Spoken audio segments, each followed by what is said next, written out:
Hello, welcome back to the latest You Are My Boro with myself, Dom Short and Scott Wilson, both of the Northern Echo. Apologies for the slight delay between vids and pods. Scott was in Germany last week at the Euros. I was off in Wales watching the Euros. And the week before that, I can neither confirm or deny reports that we had recorded a video talking about centre forwards and whatnot. And then just as we were about to press publish, Delano Burgzorg arrives on Teesside. Which we'll get to. Yes, we will. How was Germany, Scott? Good week? Brilliant week, apart from having to watch two England games, really. No, it was really good, actually. I mean, it is class out there at the minute. I've watched a bit since it's kind of coming through, I think, on the telly here. But I think what you don't see over here is the atmosphere just around the cities, even when there's no games on. So, you see what it's like in the stadiums and everything, but the cities in and around the games, I mean, every bar's got a big screen outside. They've all got, loads going on, live music, barbecues, all kinds of sorts. And then, and what you don't appreciate as well is, obviously there's thousands and thousands of England fans over there. And whenever England are playing, they're kind of descended in one place. But there's thousands and thousands of fans from every country over there, and just being part of that and kind of this tidal wave of fans moving around the country. And I think what's made it really good is after, obviously, the COVID one, which was A, half attendances, and B, scattered all over Europe, and then the whole soulless experience of Qatar. This has been a proper tournament in a football-mad country where everybody's got into it. And yet it's been really good, but goodness me, England against Denmark, let's gloss over it. I was going to say, we're recording on Tuesday, so let's see how they go tonight against Slovenia. Yeah, I was just going to say, like dead quickly, because obviously you might well be watching or listening to this after England have drawn 0-0 with Slovenia on Tuesday night. But what have you made? What have you made of it so far? What did you make of the first two games, and what do you make of the fallout after that? Yeah, I mean, I thought the first game was okay in a first game of the tournament kind of manner. Bellingham obviously played very well. I was staggered by how poor they were against Denmark. And it's not just, we've all seen England games at tournaments where they've been pretty bang average and pretty conservative. But at least you've, under Southgate, whether you've agreed with it or not, you've always been able to tell the plan. You've known what he's been trying to do. It's been signposted a mile out. At the minute, it just feels like Southgate's got to the tournament and suddenly thought, oh, hang on a minute, I haven't got a central midfielder. Oh, hang on a minute, how am I going to get Ford and Bellingham in the same team? Oh, hang on a minute, I haven't picked another left back. Who's going to have to play at left back? It just seems that there's so many kind of square pegs in round holes at the minute that it is worrying. I mean, let's say hostage to fortune, because like you say, you might be watching or listening to this after the game. I suspect England will beat Slovenia unconvincingly tonight, top the group, 7 points from 9, on we go. But they're not playing well enough to have any kind of confidence that they could string together 2 or 3 wins over top teams at the latter end of the tournament, are they? To Boro then, where there is a fair bit of confidence, really, season, because there's been such a productive and bright start to the summer. We'll get to Burgzorg, we'll get to Aidan Morris, we'll discuss Dan Barlaser as well, but let's start with Graeme Carrick, because it's just happened this morning. He's joined the coaching team from Newcastle, which was always going to happen, wasn't it, since the news broke last week that Newcastle had granted Boro permission to speak to him. He joins Jonathan Woodgate, Grant Leadbitter and Alan Fettis in supporting Michael Carrick. And we were made pretty clear, weren't we, when Danks left, that Boro's coaching structure is different. There's not maybe like an assistant manager. It's more a team of coaches supporting Carrick. And, nobody's going to know Michael better than his brother. So he's going to come in and settle pretty sharpish, isn't he? Yeah, there's a few different interesting strands to this, I think, because, you're right. Boro have been slightly different to a lot of championship clubs in that they had 2 first-team coaches, Danks and Woodgate, and didn't have an assistant. That said, when Danks left, Boro still could have gone for an experienced coach who, to all intents and purposes, was the assistant, or at least working alongside Woodgate, as to all intents and purposes, the assistant. I think the fact that Boro haven't done that and instead have gone for Graeme Carrick says a number of things. One, I think it says that Carrick's got an awful lot of faith in Jonathan Woodgate, and is more than happy for Woodgate now to clearly be the senior figure within that coaching setup. I think, secondly, it suggests that Grant Ledbetter might well have a more prominent role within the first team coaching group this season than maybe last. And again, suggests that Carrick thinks that there's a talented coach there that is being nurtured and developed within the Boro system. Thirdly, I think it's interesting that, Graeme Carrick's background is largely, well, it's not largely, it's pretty much exclusively in youth development work. Now, our understanding is that Carrick is coming in to work within the first team group, not to be within the academy. But, it wouldn't surprise me if he became the figure who became the link between that, if you like, was the key link figure between the academy setup and the first team group. And we've seen, right the way through Michael Carrick's reign, that he is very keen to bring players up from the academy, give them a taste of the first team group, drop them back down. Well, I think Graeme Carrick will be heavily involved in all of that. And then obviously it's just the dynamic of bringing in your brother is interesting in itself. And, it suggests that maybe as much as anything else, what Carrick wanted was somebody else who he could bounce ideas off and kind of be a confidant and know that he's not going to be a yes man, and that if he'll, if he needs challenging, he will, kind of thing. So I think that dynamic is interesting as well. What do you think?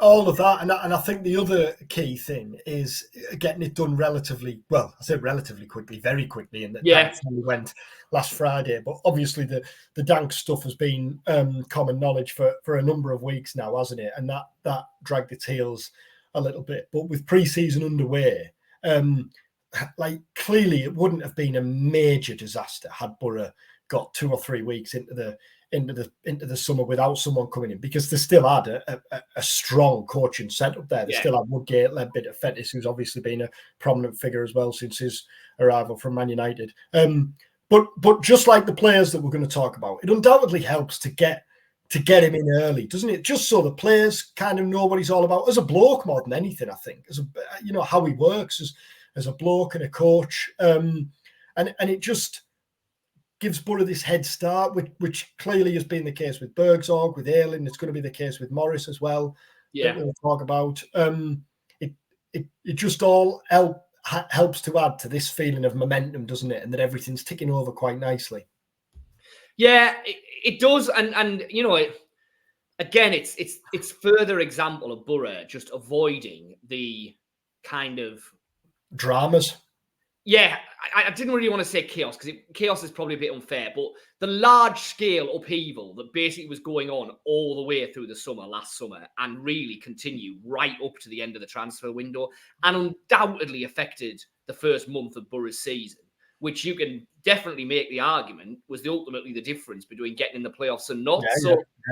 All of these little building blocks that they're putting in place so early in the summer have to help, because we're already getting to the point where once the championship starts, that last few weeks of the window, yes, I have absolutely no doubt Boro will be looking to do a bit of late business, because every club does.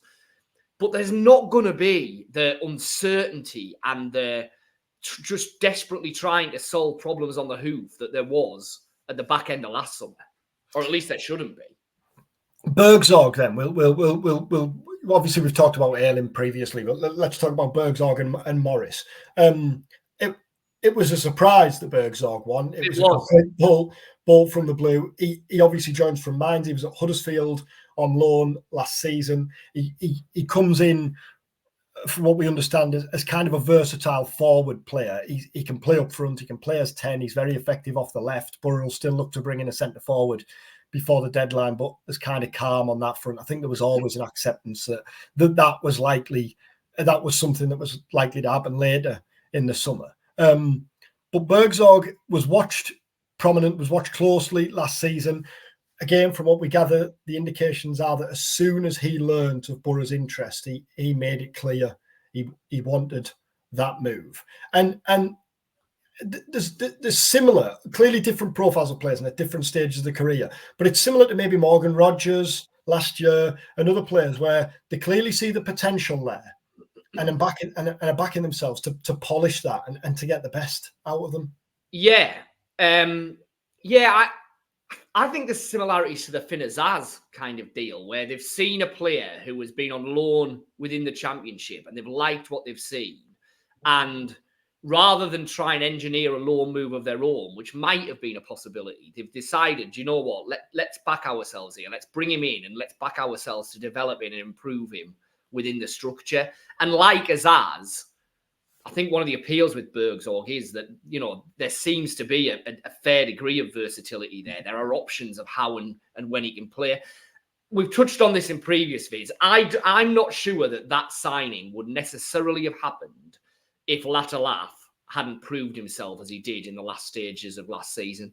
Because I think if Latalath hasn't developed into the player that all of a sudden he has, then Boro are thinking, we need an absolute nailed-on number 9. That has to be the priority. And everything else, attacking-wise, will wait and fall in and around that.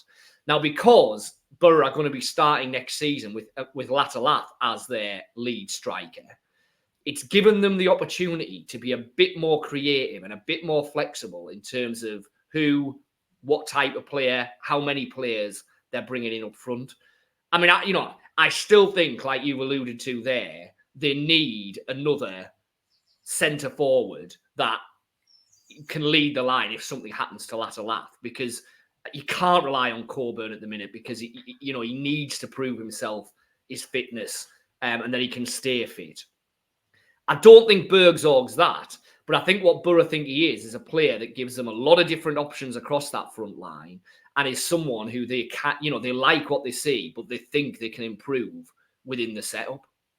Yeah, and we were told early doors, weren't we, really, that from what we gathered, that a midfielder was clearly a priority. This versatile forward player that Burgzorg is a priority, and that a striker was obviously wanted as well. But I think while there was always a confidence that the midfielder was going to get done early, which it is with Morris, and that this forward player Burgzorg's going to get done early, a striker that maybe wasn't the case. And it's with centre forwards, you monitor the market. That's more likely to drop as the summer progresses. Yeah, and just on that striker, I mean, the Latalath's performances and the fact that he will start the season as the nailed-on number 1, all things being equal, in some ways makes the striker chase more complicated, and for me, probably leans it more that we might be looking at a Premier League loan towards the end of the window, because,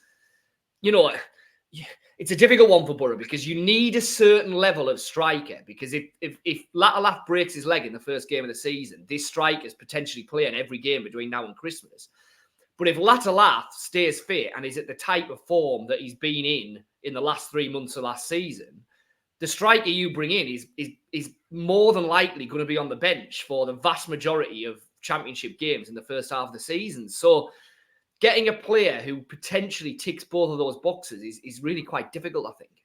Yeah, Will Lancashire is one who's been prominently, but from what we gather, that's absolutely nowhere near as far as firm or as far down the line as what was suggested. He's one of several young Premier League strikers who were watched and are on a list of kind of potential loanees, not just this summer, but in January, if you were going to assess that market. But absolutely no further than that. All the suggestions there, putting 2 and 2 together, is his representatives are keen to get his name out there this summer, because he's clearly at a stage where he needs a move. And Burgzorg, you look from the outside looking in, you look at Huddersfield, stats are by no means staggering last season, but hellfire, that was a poor Huddersfield team. And I think the other thing, it wasn't just a poor team. From the outside looking in, it looked like a troubled team. They went through 4 managers, all sorts of upheaval. It's tough as a centre forward to make an impact against a backdrop like that, isn't it? Yeah, it absolutely is. And you know what? The times when I watched Huddersfield, certainly in the games against Boro and Sunderland, most of their kind of attacking threat came from their kind of flying wide players, didn't they? You saw the Thomases and those type of players. And so Burgzorg, I feel, was probably fitting into that system rather than it being played for him. Now, he'll have to fit into Boro, don't get me wrong, but I think it's interesting that both him and Azaz, don't get me wrong, Azaz was being talked about much more than Burgzorg was, but Boro have kind of watched both of them playing for teams in the relegation zone or in a relegation battle for most of the time they were at those clubs, and yet have felt that there's more than enough in them to say, well, do you know what? Yeah, their stats might not be absolutely off the scale, and yes, they might not be able to keep this team in the top half of the table, but actually, we really like what we see. And from what we've seen of Finn Azaz so far, I think you'd have to say that Boro's judgment's been spot on. So hopefully it's as good when it comes to Burgzorg. And Morris, obviously that's happening. He had his farewell, which was quite something at Columbus Crew at the weekend. And then I don't think I've ever seen a farewell interview as he's getting his hair cut. Have you seen that? I have seen that, yeah. I wish I was in position to do that. But, where he talked openly about his move to Boro. He talked about what he described as a special phone call with Michael Carrick, who he idolised growing up. And I think like what was promising from a Boro perspective is he's talking about how it's a step into the unknown, and he admits that, but he doesn't want to stay in his comfort zone. He wants to kind of step out and challenge himself. And when he gets to the stage where he's ready to hang up his boots, obviously plenty of years down the line, he doesn't want to look back with any regrets and what if. Credit to him, he's clearly coming in hungry and determined to make his mark. Oh, absolutely, and I'm excited about this one. I really am. I think yes, it's the MLS, but the MLS is getting towards a reasonable level. We're not talking about him leaving the Bulgarian 4th division here. We're talking about the MLS and the fact that he was so lauded and so loved by the fans of that club. Clearly, A, he's performed ever so well for them. B, I don't think you get to that level of tightness of relationship with the fans unless you're a real character and a decent. I was just about to say that. It says as much about his character as it does. Exactly. I really do think so. And the interviews that you heard subsequently, both in terms of his clearly deep relationship with Columbus Crew and then his kind of ambitions and hopes for Boro. Yeah, I'm excited about it. US international, young. I mean, again, you're taking the trust of Boro's new kind of scouting and recruitment department on trust. But they've earned that trust, I think, in what they've done so far. And I'm excited to see how he is. I think it'll be interesting to see how they bring him in because he's obviously been very, very busy over there with Columbus Crew. He will need a break. At what stage will he come into pre-season? And are Boro thinking that he's going to be ready to hit the ground running come the start of the actual season? I think that's interesting. That's probably a slight unknown still at the minute. And then there's still the whole thing of the Olympics hanging over it, isn't there? And I don't think that's been resolved yet. No, sorry, go on. Sorry. No, carry on. I thought you finished. No, so I was just going to say, I'm not sure exactly when we'll see him at full tilt, but I'm really excited and interested to see just how good he is. Yeah, the Olympics thing's obviously to be confirmed and decided. It'd be a surprise, I think, if he went and played in the Olympics. But obviously we don't know definitively. And as you alluded to there, I think there is an acceptance that he's played half an MLS season. Yeah. He clearly needs a rest at some point. And he'll be allowed time to kind of find his feet. But I think the beauty there is if you've got House and Hackney, Barlasso, we'll talk about Law McCabe there, it's not like you're bringing in a player and you desperately need to rush him into the team because you've got no one else fit. It still feels like even if Morris had come in and was ready to go, at this stage now, you'd still edge your bets towards Housen and Hackney being the two if everyone's fit on the first day of the season. First day of the season, yeah. Yeah, I think so. As long as Hayden is fine and all the indications are that he is. So, I would agree with that. But what a nice position to be in where you've got a US international like that who you can just bring through at the right pace and drip him in as and when you see fit. And on the subject of midfield, then obviously there was the Dan Barlasso report, Trabzonspor reports, speculation last week. And from what we gather, there's an interest there. There's been no bid. Boro haven't had any contact with Trabzonspor, but it'll be interesting to see how that plays out, because Barlaser has never been a firm fixture in the starting 11 since he's come, and clearly the arrival of Morris is inevitably going to push him further down the pecking order, isn't it? Yeah, well, I mean, having been effectively number 4 when everyone was fit last season behind O'Brien, Hackney and Houghton, he's back into the position of being number 4, you would imagine, behind Morris, Hackney and Houghton, isn't he? So, and at this stage of his career, can he afford another season of just being a bit part player around Boro and, coming in when there's an odd injury or for a cup game or whatever? It wouldn't surprise me at all if Barlaser was to move on. Probably makes sense from a Boro point of view, because, if he has a season next season where he barely kicks a ball, then he's going to be worth less money next summer than he is now. And do Boro then back Alor McCabe to be their number 4, if you like? I suspect they probably would, because, all things being equal, unless you get horrible injuries again, you're probably not going to be massively reliant on him. So yeah, I can see that's, at some stage, it would not surprise me at all if Barlaser was to leave Boro this summer. Will it be Trabzonspor? Probably not. A lot of these times, the first name that pops up is not the one that happens, and it's, there's lots of different kind of talks going on in the background. But it wouldn't surprise me if he did leave this summer. Yeah, and on McCabe, like, clearly when there's a young player coming through, there's always a suggestion of, like, would a loan move, at what stage would a loan move benefit? But Carrick has talked a lot, hasn't he, about how sometimes players are better off being in and around it, being, if they're benefiting from being in the first team squad every single week, playing maybe the cup games, getting opportunities from the bench, but also just kind of developing under the eye of the coaches who know exactly what they want from them, who know how they want to progress. And at this stage, that'd feel more likely with McCabe, wouldn't it? That he stays put and that he doesn't. I think so, yeah. And other youngsters clearly who will go and play regularly elsewhere, but I think McCabe's likely to stick around, isn't he?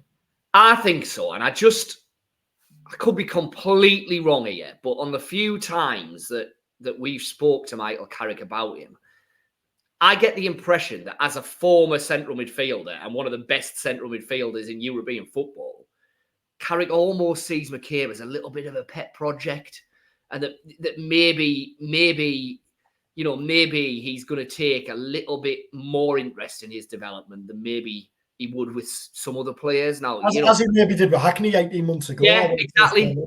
Yeah, and if you're Alor McCabe, for some players, a loan move is the making of them. I absolutely see that.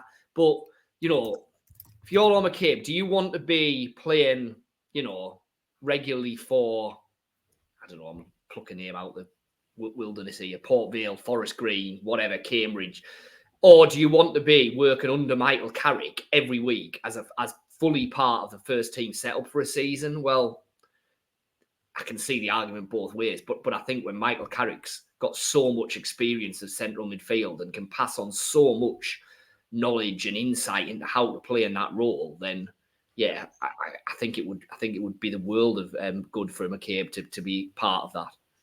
And that, here we are, the end of June, and what we've touched on there is kind of Boro's transfer priorities, which leaves you only really with the centre forward. Who hasn't come in yet. But obviously there's the left back and the right, well, not left back, there's the Ryan Giles matter, which we've discussed previously on here. And that his position, situation, future is still uncertain, because there's been you wrote a piece on that this week, didn't you? Yeah. I mean, there's been no clarity yet on the whole situation and what's happening there. Like, from Boro's perspective, nothing's really changed. They're just keeping a close eye on it as they are. But the kind of feeling we're getting is left back wasn't identified as a priority area to strengthen. Yeah. It's just, if someone like Ryan Giles becomes available, then, given his previous success at Boro, you make a move for him. So if Giles is a goer, is doable at some stage this summer, and it's likely to be later in the window, isn't it? Then Boro will obviously do what they can. Although clearly then there are still obstacles, wages being one significant matter. But if they can't get Giles, and I think Boro would go into the season happy with Lucas Engel and Alex Bangura. Yeah. Other names might well emerge, but as things stand, they're not pursuing any other left back. Yeah, I think Max Lowe target last week is, I think, clearly it's come from his party that Max Lowe, when he joined Sheffield Wednesday, had turned down Boro. Well, I think that was met with bewilderment at Boro. There was no interest there. He wasn't spoken to. They might well have been offered him, but they made it clear that they weren't in for him. So, but that happens, doesn't it? Like, names will creep out, especially if agents want their players out in the want their players' names out in the open. So from Boro, Giles, the left back perspective, it's clearly still just watch this space, isn't it? Well, I think, yeah, absolutely it is. But I think because Boro have, like you say, ticked an awful lot of their crucial boxes very early, it does give them the opportunity to be flexible, creative, however you want to describe it. I mean, Boro do not want at the moment a centre half. They do not need a centre half. They're very well stocked in the centre half department. But they will have a number of centre halves that they have been regularly watching and that they really quite rate. Because who knows where they might be in the next window or the window after that. Now, if one of those centre halves that they've really liked for a year, 2 years, but have never really thought they'd be able to get, suddenly becomes available as a free agent, or as falls out with his club and they're touting him around or whatever, then Boro are in the position now where if something like that comes up, they can say, do you know what? Yeah, we'll do that, because we don't need him. It's not a priority position, but he's a player we've loved for ages, and we think he's potentially better than what we've got there. So by getting so many of their key priorities sorted early, it means Boro can do that in any position on the pitch, really. And the only other position where not so much transfer uncertainty, but there is uncertainty in a positive sense is in goal. Now, we've talked about this previously. The expectation is at this stage that Seny Dieng is going to be number one. Jamie Jones was back this week at the start of pre-season. Again, the expectation is, unless things change, that he's going to sign a new deal, because he's the only really kind of standout third choice keeper in there. The others, Tom Glover, Sol Brynn and Zach Hemming, none of them are at a stage where they're clearly going to be third choice. Jones, 35, that seems to fit. So then you've got three going into one. Yeah. Brynn, Hemming, Glover. We know Glover was linked with moves away at the end of last season. Brynn and Hemming both hugely impressive out on loan last season. If you haven't seen it, we did an interview with Sol Brynn. We recorded, we spoke to him at the back end of last season when he was finishing his loan at Leyton Orient, but it was online in the paper last Saturday. You'll still be able to find that online, obviously. Brynn was great. He spoke about how his dream is to play for Boro. His dream is to be told this summer he's part of Boro's plans. Now, from what we gather, he's impressed. He impressed when he came back at the end of the League One season. That finished a week earlier. And also last summer. But clearly the feeling last summer was, after impressing in League Two with Swindon for a year, he'd benefit from stepping up, which he did with Leyton Orient. And Brynn said, 2 years left on my contract, if they tell me this summer again that another loan is the kind of decided best course of action, then he'd be fine with that. He would never sulk. He'd go and get his head down and try and impress again. But he feels now like a move, like playing championship is the logical next step, as I think he put it. And clearly he's impressed. So too was Zach Hemming at St Mirren. Like you said with midfield, really, it's a welcome issue for Carrick to ponder, isn't it, as the next few weeks progress? Yeah, it is, and you would imagine that's one of the kind of conundrums that, to a certain degree, will get solved in pre-season, both in terms of what Carrick and Alan Fetters see on the training ground and how those players perform if and when they're played in pre-season games. I mean, I don't think that Boro have made the decision yet. So it's not like, do we know what's going on? I don't think Boro know what's going on. So there's no right or wrong answer at the moment, I don't think. If I had to guess now, I think that Glover might well leave, because I think that he kind of had his opportunity last season, didn't really take it. I think he will feel that he needs a season elsewhere. He obviously lost his place in the Australian squad. That'll be a factor, I would have thought. So I think Boro will have to make a decision between Bryn and Hemming, who is going to be their number 2 next year. And I don't think there's an awful lot in it. Obviously, their career trajectories thus far are very, very similar. Then they'll have to decide the one who isn't going to be the number 2. Do they go out on loan again, or is now the time that they're going to have to be sold? Because like you say, I don't see either of those, A, being in any way, shape or form content as a number 3, or B, benefiting from having a season as a number 3.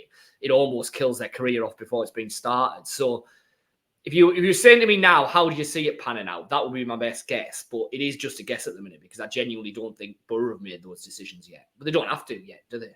Yeah, no, I agree. I think the two things from that, like you said there with Glover, when Glover joined last year, he clearly came with the ambition of even though Seny Dieng was coming in, with the ambition of getting the gloves, of being number 1. And he spoke, didn't he, in December, was it, when he didn't go away with Australia at the Asia Cup because he wanted to stick around and get his chance when he knew Seny Dieng was going to be away at the African Cup of Nations.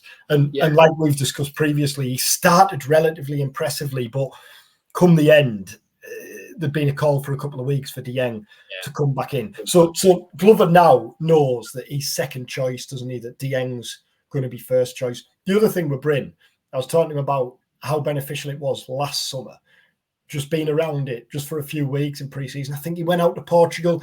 If I'm right, I think he joined Leyton Orient from Portugal and he left Portugal like halfway through or whatever. But he obviously had a few weeks with him. And he said just those weeks were hugely beneficial to kind of get an understanding of what it is Carrick wants from his keepers.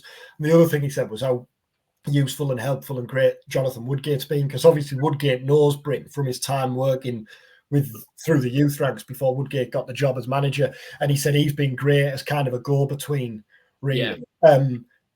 Getting to the point where Bryn said, I'm now feel comfortable playing the way Michael Carrick would want me to play. I feel comfortable with my feet. And he said, like, it's changed. You know, how old is he? 23? Yeah, I think so. Like, you know, clearly when I was growing up, your keepers had to be kind of comfortable with the feet. But even in the last 3 or 4 years, it feels like it's gone up another couple of notches. As he said, like, you're a third centre half now, basically, aren't you? You're a sweeper.